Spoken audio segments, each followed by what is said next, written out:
We are pleased to say that the news coming out today about Damar Hamlin's health has been cautiously optimistic as he remains in the ICU at a hospital in Cincinnati. We want to head out there live now to begin this half hour with Jay Gray, who is at the University of Cincinnati Medical Center. And Jay, I can tell you we also just got a feed in of President Biden talking about this. He was in nearby Covington earlier today, so we're going to have that in our next half hour. But what are you hearing from doctors there on the scene as far as information on Hamlin's health? I don't think we've heard from doctors yet, but what is the latest?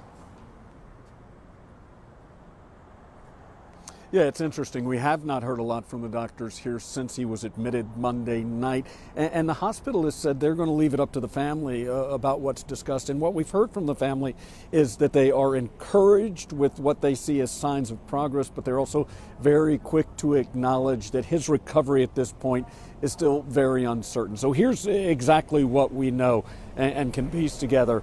Damar Hamlin still in critical condition and still sedated in the ICU here. He's still using a ventilator to help him breathe, but his oxygen levels are dramatically better than they were when he was admitted a couple of days ago. And so they feel very good about that situation. We also know that he's been rolled over and is lying on his stomach now, and that's to try and clear out some of the blood that is in his lungs. Now, critical care doctors tell me that that's not unusual, especially when a patient goes through very intense and prolonged CPR, which we know Hamlin did there on the field. So while the signs are good, there is no one at this point, Michael, saying that he's out of the woods at this point. But again, it's great to hear some encouraging news.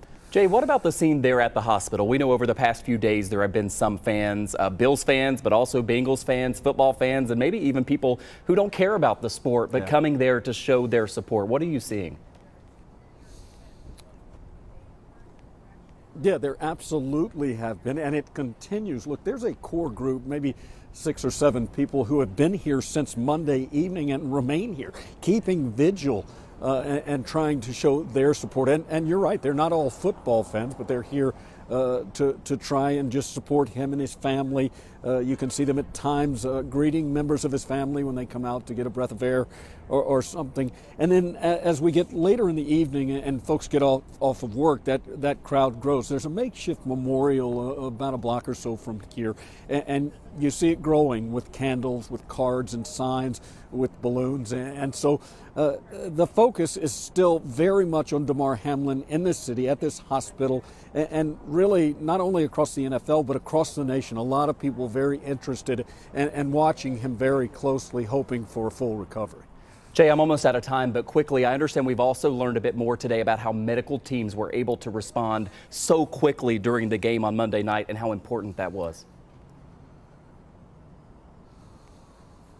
Yeah, it made a huge difference, according to doctors here at the hospital, that he was treated immediately. And we know now that the NFL, really over the last 6 years, before every game, meets with officials and with medical teams on site at the fields, and they review procedures, including cardiac arrest. And so they went over this before the game. They were prepared to take care of that type of situation, and you could see it as they rushed out and began work immediately. And that, combined with the fact that this Level 1 trauma center is only a few miles from the stadium, according to critical care doctors and nurses, that's a huge factor in helping him to recover. We appreciate the reporting. Jay Gray live for us in Cincinnati tonight. Jay, thank you very much.